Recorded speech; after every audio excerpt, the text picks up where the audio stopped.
الحمد لله على إحسانه والشكر له على توفيقه وامتنانه وأشهد أن لا إله إلا الله وحده لا شريك له تعظيما لشأنه وأشهد أن محمدا عبده ورسوله الداعي إلى رضوانه صلى الله وسلم وبارك عليه وعلى آله وأصحابه أجمعين يا أيها الذين آمنوا اتقوا الله حق تقاته ولا تموتن إلا وأنتم مسلمون.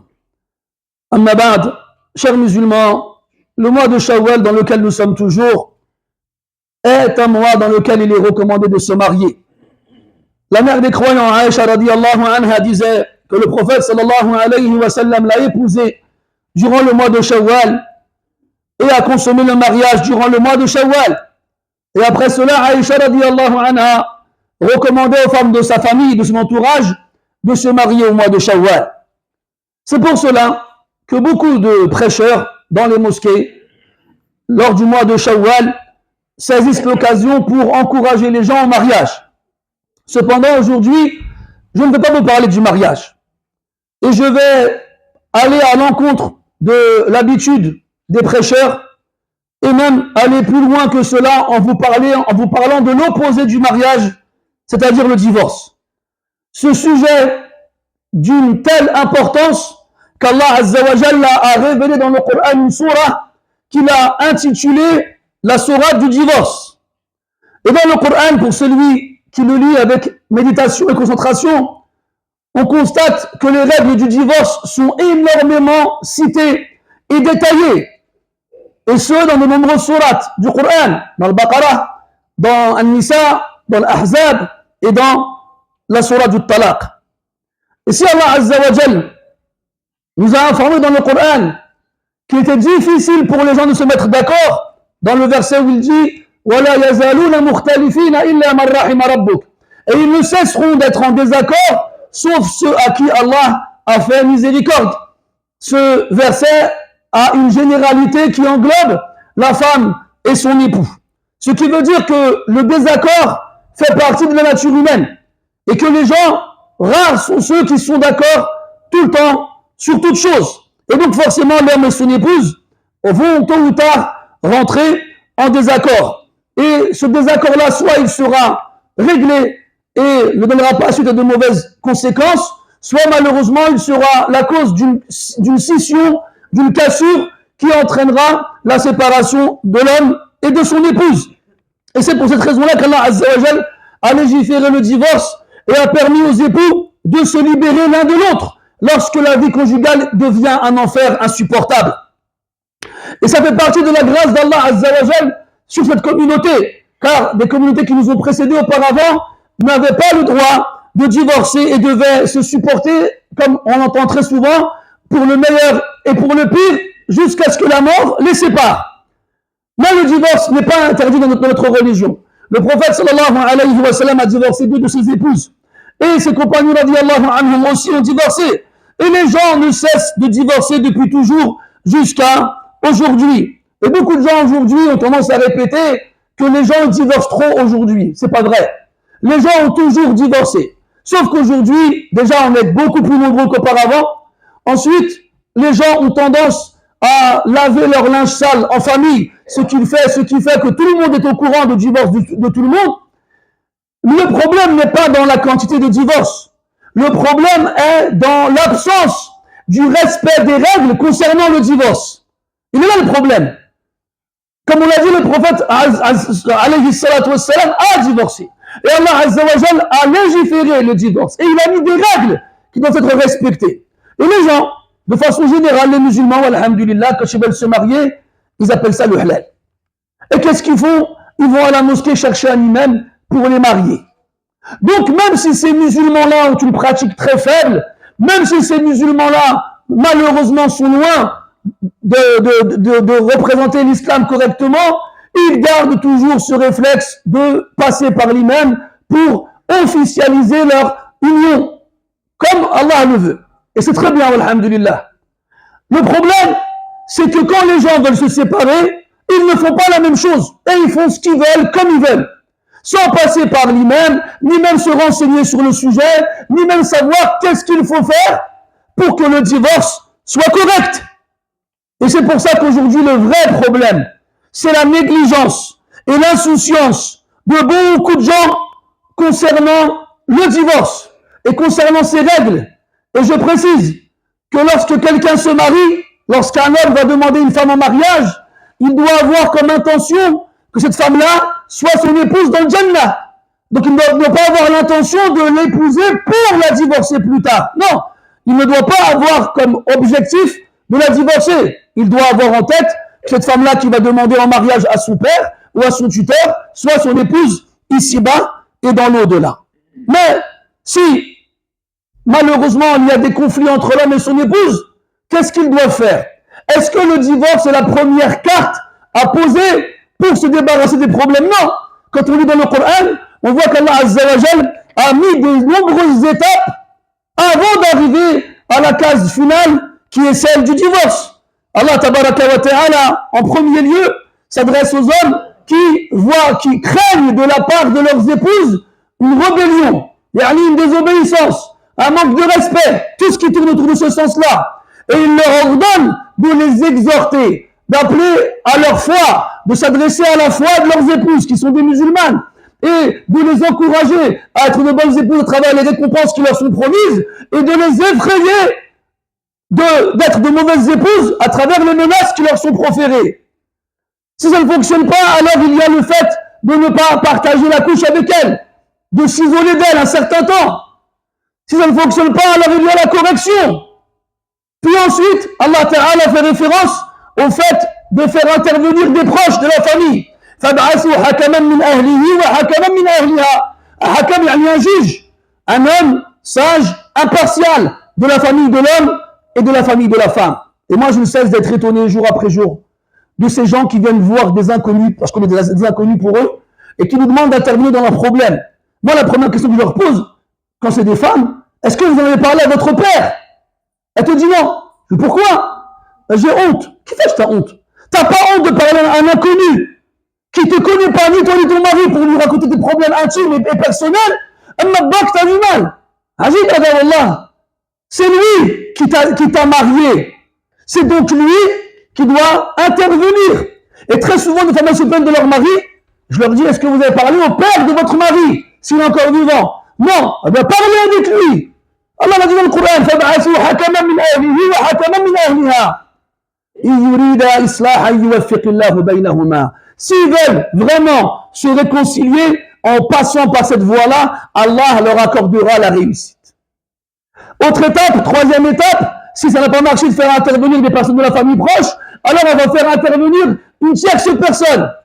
Ou bien on va proposer, on va négocier avec le mari ou l'épouse un moyen pour se réconcilier. Si une femme craint de la part de son époux rébellion ou détournement, il ne s'intéresse plus à elle, فليس عليهم جناح أن يصلح عليهما جناح أن يصلح بينهما صلحا. Il n'y a pas de mal à ce qu'il fasse intervenir un sulh. Le sulh, soit c'est quelqu'un, soit c'est quelque chose, comme la femme qui va proposer à son mari de l'argent, ou bien de descendre d'un des droits qui lui est dû, ou des choses de ce genre-là. Ça, c'est si la femme n'avait pas divorcé.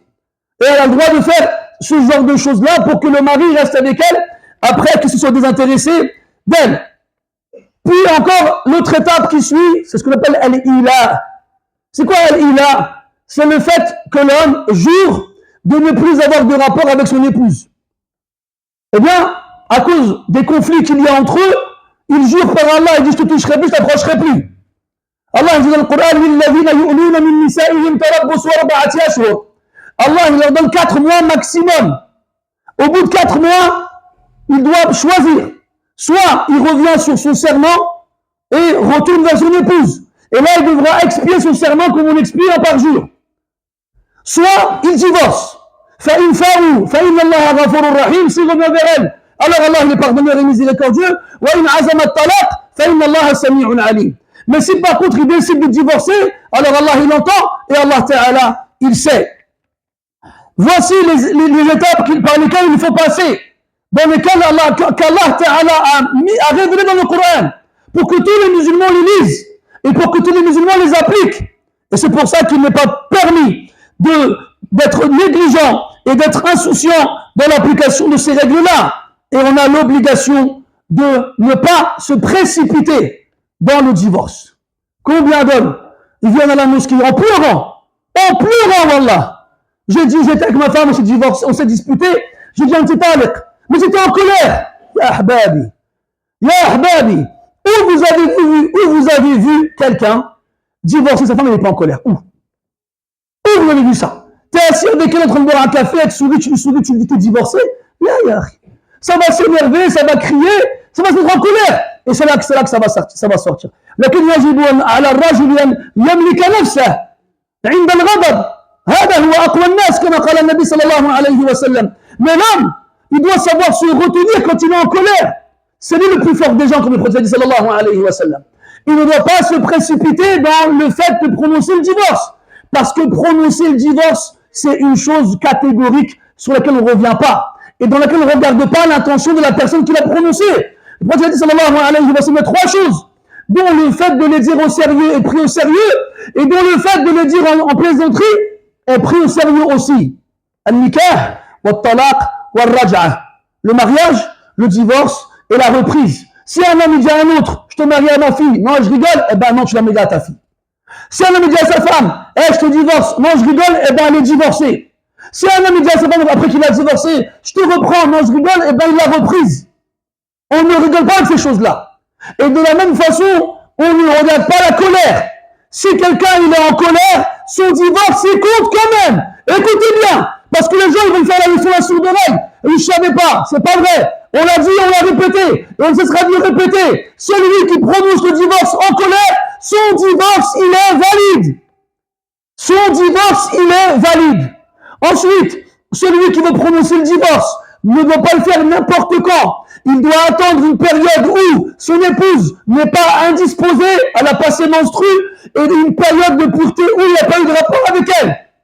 Il n'a pas le droit de prononcer le divorce si la femme est indisposée ou s'il a eu un rapport avec elle dans sa période de pureté. Si jamais il a fait ça, il a désobéi à Allah et à son messager, et il a un péché, et le divorce il compte quand même. Et le divorce il compte quand même. Gardez bien ça en tête. Le divorce, il compte quand même. Ensuite, très mauvaise habitude que les gens ils ont. Quand quelqu'un il veut divorcer et que c'est la bonne période et qu'il a pratiqué toutes les étapes auparavant, qu'est-ce qu'il fait? Il dit anti taliq, anti taliq, anti taliq. Il répète 3 fois de suite, tu es divorcé au même moment. Ce n'est pas permis d'agir ainsi. C'est interdit de faire ça. Tu ne le prononces qu'une seule fois. Une seule fois. Et lorsque tu l'as prononcé, la femme, elle rentre dans sa période de viduité, sa idda. Idda dont la durée variera en fonction de son état. Celle qui a encore ses menstrues, celle qui est réglée, c'est 3 menstrues. Celle qui n'a plus ses menstrues comme la ménopausée, c'est 3 mois. Et celle qui est enceinte, c'est quand elle accouche. C'est ça la période de idda. Période de idda dans laquelle la femme elle reste chez son mari. Et le mari n'a pas le droit de la faire sortir de chez lui. Allah dit لا تخرجوهن من بيوتهن ولا يخرجن إلا أن يأتين بفاحشة مبينة. Ne les faites pas sortir de leur maison. Chauve, subhanallah. Allah a dit min buyutihinna alors que c'est buyutikum.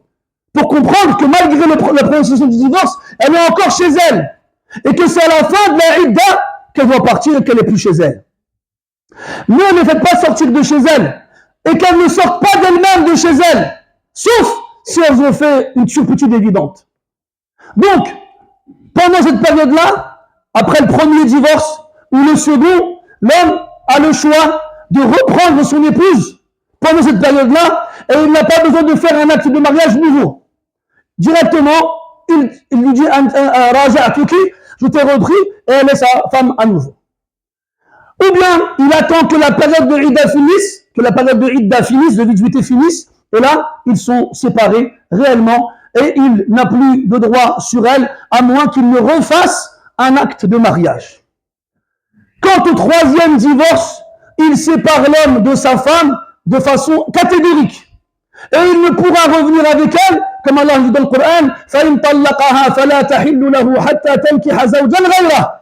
Et il ne pourra revenir avec elle que si elle se remarie avec un homme et qu'elle consomme le mariage avec cet homme-là, et qu'elle divorce de cet homme-là, d'un divorce normal, pas d'un divorce programmé, et qu'elle fasse sa idda, et que après ça, elle revient avec son ancien mari. Quand il dit sallallahu alayhi wa sallam, Allah al-muhallil wal-muhallala lah. Allah, il a maudit celui qui va rendre le mariage illicite. Comment? En épousant la femme de l'autre pour qu'elle puisse lui être licite à nouveau. Allah, il a maudit celui-là et il a maudit celui qui lui a demandé de faire ça. Et je reviens sur le fait de prononcer le divorce 3 fois en une seule assise. Ça revient à 3 fois. Quand quelqu'un dit à sa femme, tu es divorcé, tu es divorcé, tu es divorcé 3 fois de suite, 3 fois d'affilée, avec un terme qui n'a pas d'autre sens que le divorce, elle lui est définitivement interdite. Sur le champ, comme celui qui l'a divorcé 3 fois. Et ça, c'est l'avis de la majorité écrasante des savants, chez les compagnons, et chez les tabi'in, et chez les quatrièmes, et chez la grande majorité des savants, toutes générations confondues. Celui qui dit à sa femme 3 fois de suite, je te divorce, elle est divorcée. Et il est en colère ou pas, c'est pareil. Et elle est divorcée catégoriquement. Il n'a plus le droit d'être avec elle. C'est plus sa femme. S'il reste avec elle et qu'il a des rapports avec elle, il est dans le haram, wal-iyadu billah. Même s'il est avec elle depuis des années, même s'il a des enfants avec elle depuis des années. Kullu hadha la yahil wa la yajuz. Tout cela est interdit et tout cela n'est pas permis. Et wallahi mes frères, si vous étiez à la place des imams des mosquées qui entendent tous les jours, wallahi bidun mubalagha, sans exagération, tous les jours, des histoires de divorce, tous les jours, et les gens ils font n'importe quoi. N'importe quoi. Et واحد il a dit à sa femme, c'est عليك من مرات قال له يلا je te divorce 1 million de fois. Et le soir quand il revient voir son épouse, ou tu vois, elle lui a manqué, elle lui dit tu m'as divorcé, il fait non, ما كنتش صادق, ما كنتش غضبان. من أين لك هذا يا أخي؟ تفتي على نفسك، تفتي لنفسك، d'où tu tiens ça d'où؟ يقول السلف كان الواحد من العلماء من قبل إذا استفتى أفتى وفرائسه ترتعد. Avant, les savants, quand on lui posait la question sur un jugement de l'islam, ils répondaient en tremblant, quel khaïf. Et toi, sans face, sans difficulté, tu dis non, c'est pas grave, il a juste été en colère. عجيب هذا. متى قرأت أحكام الطلاق؟ وعند من؟ Dis-moi billah avec toi qui dis Yajou, c'est pas grave, où tu as étudié les règles du divorce. Et tu as étudié chez qui? Dans quel livre? Explique-nous juste comment tu peux toi venir dire Yajou ou Lama Yajou. Wallahi, mes frères, c'est gravissime. Autre chose, et je finirai là-dessus, quand le divorce, il est déterminé, il y a des hommes qui refusent de divorcer leur femme. On a un autre jihatul mu'akisa. On a l'inverse. Il y a des hommes, ils n'aiment pas leur femme. Leur femme ne les aime pas, mais ils ne veulent pas les divorcer. La femme demande le divorce, elles ont raison, mais eux, ils ne veulent pas les divorcer. Pourquoi ils font ça? Ils disent, je vais te faire la misère. Tu ne vas pas partir, tu vas voir. Tu vas rester. Haram. Il n'a pas le droit de faire ça. Allah dit dans le Coran, ne les gardez pas nocivement pour faire du mal. Dont le seul but, c'est leur faire du mal. Et Allah, dans le Coran, quand il nous dit de divorcer, il dit soit vous les gardez convenablement, soit vous vous séparez d'elle convenablement. Moi, je ne la garde pas, mais je ne la divorce pas, que pour lui faire du mal, c'est interdit. Pareil pour les femmes. Il est strictement interdit pour la femme de demander le divorce sans raison valable. Le prophète sallallahu alayhi wa sallam il a dit, toute femme qui demande le divorce sans raison valable, sans la présence d'un mâle, haramun alayha ra'ihatul jannah. Il lui sera interdit de sentir l'odeur du paradis. وفي حديث آخر يقول عليه الصلاة والسلام وإن رائحتها لتوجد من مسيرة كذا وكذا وفي رواية أخرى مسيرة 100 عام.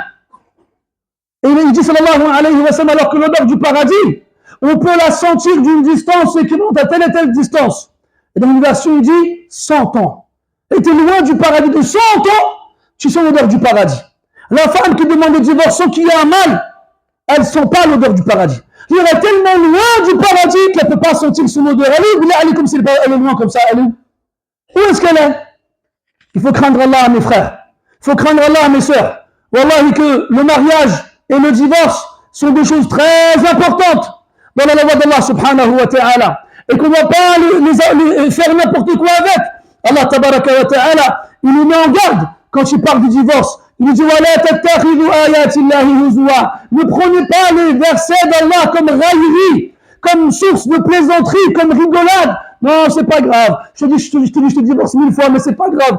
Là, tous les jours, il dit ça, moi je te divorce, tous les jours. جابت له الشاي بدون سكر مسوس راكي طالق ولا خرجات وما قالتلوش راكي طالق ولا درت حاجه ما عجباتوش راكي طالق الى غير ذلك من الاسباب التافهه parmi les causes futiles et absolument stupides des hommes qui divorcent la femme pour un oui pour un non. Il y a trop de sucre, il n'y a pas assez de sel, t'es parti où, t'es rentré quand, c'est divorcé. Tous les jours, pendant des années, il dit ça à sa femme. Et il reste avec elle. Et il a des rapports avec elle. Et il a des enfants avec elle. Tout ça dans le haram. Et il croit qu'il est dans le halal, alors qu'il n'est pas dans le halal. ولا حول ولا قوة إلا بالله. ولا تتخذوا آيات الله هزوا. Ne prenez pas les versets d'Allah comme raillerie. Et Allah Azza wa Jalla dit ومن يتعدى حدود الله فقد ظلم نفسه ومن يتعدى حدود الله فأولئك هم الظالمون. Ces deux versets-là dans le Coran ont été cités après les règles du divorce. Quiconque dépasse les limites imposées par Allah, il s'y fait du tort à lui-même. Quiconque dépasse les limites imposées par Allah, ils font certes partie des injustes. C'est comme ça qu'Allah Ta'ala décrit ceux qui ne prennent pas au sérieux les règles du divorce. Et je finirai avec ces quelques versets que je vous demanderai d'écouter attentivement. Parce qu'Allah Azza wa Jal, il les a mis à la fin de la surah du divorce. Pour que tu comprennes bien que ceux qui ne respectent pas les règles, ils sont en danger et ils courent un grave risque. Il a dit subhanahu wa ta'ala وَكَأَيٍّ مِّن قَرْيَةٍ عَتَتْ عَنْ أَمْرِ رَبِّهَا وَرُسُلِهِ. Combien de cités se sont opposées avec insolence à l'ordre d'Allah et de son messager. فَحَاسَبْنَاهَا حِسَابًا شَدِيدًا. Nous avons jugé d'un jugement sévère. وَعَذَّبْنَاهَا عَذَابًا نُكْرًا. Et nous avons puni d'une punition terrible. فَذَاقَتْ وَبَالَ أَمْرِهَا. Elle a goûté aux conséquences de leurs actes. وَكَانَ عَاقِبَةُ أَمْرِهَا خُسْرًا. Et la fin de leur histoire, c'est la perte. فحاسبناها حسابا شديدا وعذبناها عذابا نكرا فذاقت وبال امرها وكان عاقبه امرها خسرا فاتقوا الله يا اولي الالباب الذين امنوا فاتقوا الله يا اولي الالباب الذين اعد الله لهم عذابا شديدا. Allah il leur a promis et préparé et réservé un châtiment terrible. Ce qui veut dire que la punition qu'il a dit avant, c'est fit dunya. Et dans l'au-delà, une autre. أعد الله لهم عذابا شديدا فاتقوا الله يا أولي الألباب الذين آمنوا. Craignez Allah, ô vous qui êtes de l'intelligence parmi ceux qui ont cru. Et c'est le seul verset du Coran où Allah réunit ces deux parties-là. الذين آمنوا وأولي الألباب. Soit c'est يا أولي الألباب tout seul, soit c'est الذين آمنوا tout seul. Là Allah les a réunis tous les deux. Craignez Allah, ô vous qui êtes doués d'intelligence parmi ceux qui ont cru. قد أنزل الله إليكم ذكرا. Certainement Allah a fait descendre sur vous un rappel. نسأل الله سبحانه وتعالى بأسمائه الحسنى وصفاته العلى أن يوفقنا لطاعته وامتثال أمره وتطبيق شرعه. اللهم لا تجعلنا ممن يتهاون بأحكامك يا رب العالمين. اللهم لا تجعلنا ممن يتخذ آياتك هزوا. اللهم لا تجعلنا ممن يتعدى حدودك يا رب العالمين. اللهم اجعلنا ممن أصلحته ظاهرا وباطنا. اللهم اجعلنا ممن اقتدى بسنة نبيك عليه الصلاة والسلام.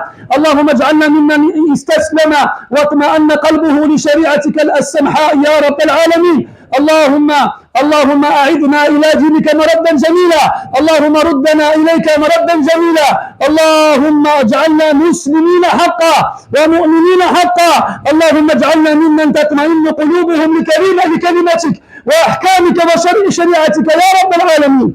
اللهم اغفر للمسلمين والمسلمات والمؤمنين والمؤمنات الأحياء منهم والأموات إنك سميع قريب مجيب الدعوات. اللهم اشف مرضانا يا شافي المرضى. اللهم اشف مرضانا يا شافي المرضى. اللهم من كان من عبادك هؤلاء مريضا فأبدل سقمه صحة ومرضه عافية. اللهم إن أحد إخواننا في هذه الجمعية تجرى على والده اليوم عملية جراحية. اللهم انزل عليه شفاءك العاجل واجعل هذه العملية سبب نزول شفائك العاجل. واجعلها رحمة الله، واكتب له النجاح، واطل له في عمره على طاعتك، وبارك له في نفسه وأهله وماله يا خير المسؤولين. سبحانك اللهم وبحمدك، أشهد أن لا إله إلا أنت، نستغفرك ونتوب إليك. وصلى الله على نبينا محمد وعلى آله وصحبه وسلم، والحمد لله رب العالمين. وقوموا إلى صلاتكم يرحمكم الله.